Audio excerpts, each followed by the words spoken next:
And this is where we really imagine we're gonna be able to use this empty space for wine storage. The space is small though, so it's about 5 feet by 2 feet deep, and it's 10 feet tall, so there's a lot of height here, but we're really gonna have to get creative with the cabinet company to make it work for all the things that we're going to want to put in it.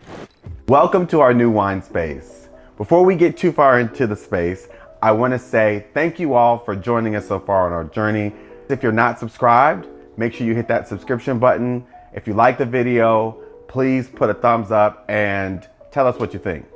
All right, so we talked about the construction process and where we wanted this to lay out, and we think it came out just the way we imagined.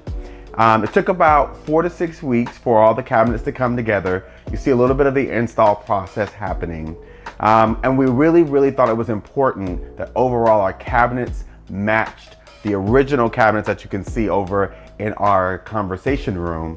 So we had the custom cabinetry matched to the gunmetal blue of our Home Depot cabinets.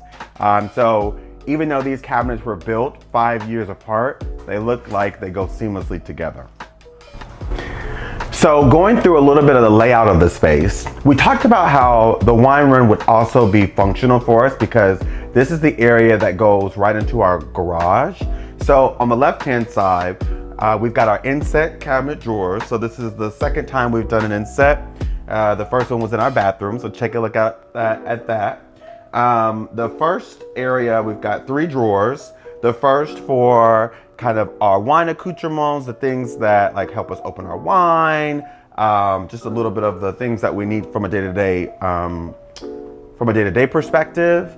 The other 2 drawers are some of our functional drawers. So we've got things to storage there that we might need to get right before we leave or come back in. And those are a little bit deeper.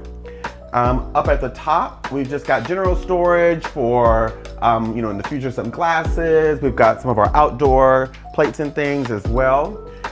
So in the middle, we have our butcher block countertop. It's functional for us if we want to open up a bottle of wine. And then we've got, again, just an area to make sure if we need to just lay something out. So very functional for us. Under cabinet lighting to make sure the area is bright. And then on this side, we have the actual wine fridge. So we have our 22-inch latitude wine fridge from the Wine Enthusiast with the whisper quiet, so you can't hear cooling. And it's really something that we love because it's a counter depth model. So it's really great that we've got, the storage, the capacity that we need at about 100 bottles. The regular depth is a little bit deeper, but we really wanted it to be flush here because the space is a bit narrow. So this one holds, again, around 100 of your Bordeaux style bottles or around 80 or so of the American style because they're a little bit wider bottles. And then we have this lovely knurled hardware from Buster and Punch that I just love. And it complements the hardware that we used in the other space, which is also Buster and Punch, and these knobs that are from Home Depot, which is in both spaces as well for our knobs. We've got extra storage at the top, and then really just love the fact that this was a panel-ready refrigerator from Wine Enthusiast. So it comes kind of like with a very basic looking facade that you can then get your cabinet company to make a panel to match the rest of the cabinet. So really just giving it that flow that just looks seamless that we were really looking for, instead of it looking kind of like a big stainless steel wine fridge. Also in the space, we've got a restoration hardware light fixture that we found actually at the RH outlet. So we love it. It's really kind of a statement piece as you come in. It has like a black basket weave to it. And then we put in kind of an antique light bulb, oversized light bulb. And then we have a gift that we got from Natalia. It is a wine cork storage. So for all of our extra corks to display those, but it's also got the year we got married on it and our name on there. as well. That's just a little bit about the wine area. We love, again, the way it came out and how it matches, but we've got a lot more to share about what's inside the wine fridge. Just a little bit of a peek into our collection. And then Darius is gonna come in and talk about a few things as well. So the fridge is organized from white to dark. So our white is at the top with champagnes, our Pinot Grigios, everyday whites, all the way down to our heaviest reds. So we go from like our Pinots and our Zinfandels down to our blends, our Merlots, and then of course our cabs, and then different regions like France and Italy in the middle and at the bottom. We're huge cab drinkers, so we've got a lot of shelves for our cab. Starting off at the top, we've got some champagne. We've got some Zinfandel from Brown. So we love Brown Estate, black-owned winery. And then we have some reds from Napa, Caymus's 50th anniversary. We've got several bottles of that. We also have from Realm Cellars, the Bard. So this is a 2018 Realm, the Bard. It's a great wine. We can't wait to open that for a special occasion.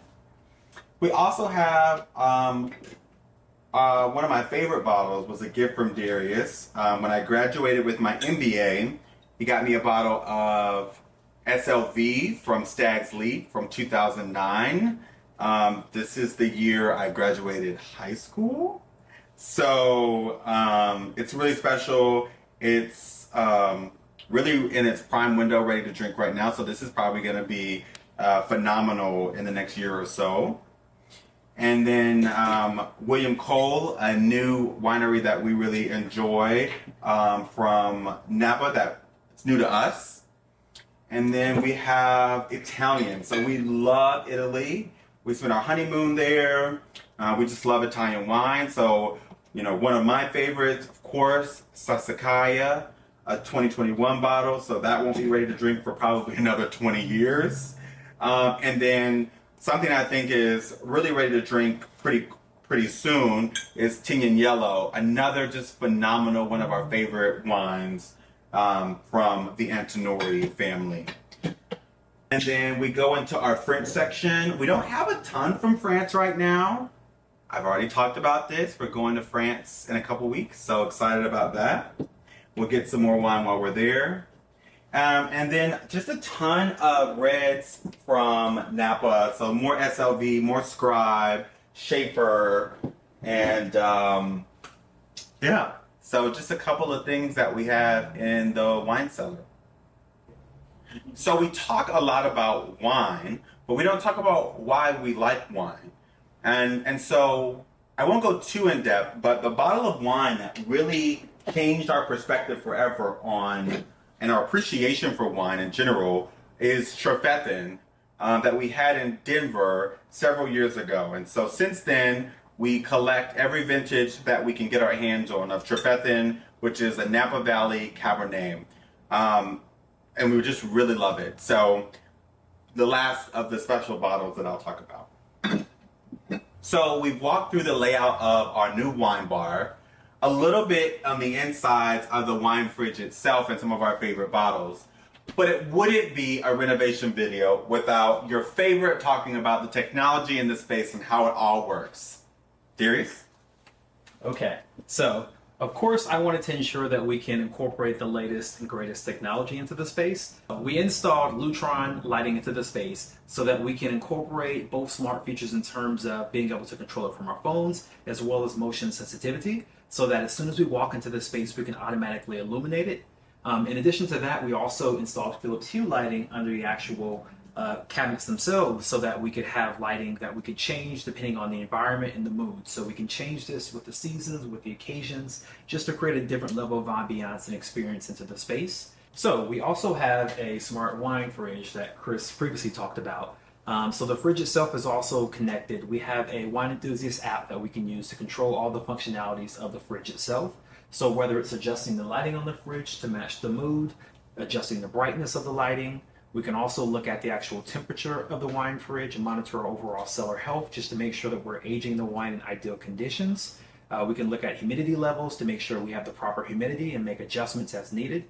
So really a great fridge overall, and really exciting that we're able to leverage and integrate technology into this new space that we've created. So I certainly love it. That's a wrap on the wine area. We hope you enjoyed this space as much as we enjoyed building it. Stay tuned. We've got France content coming up soon. We'll be traveling there. We can't wait to share our trip to Bordeaux, Paris, and Nice. And stay tuned for other content that we've got coming. Thanks so much. See you later.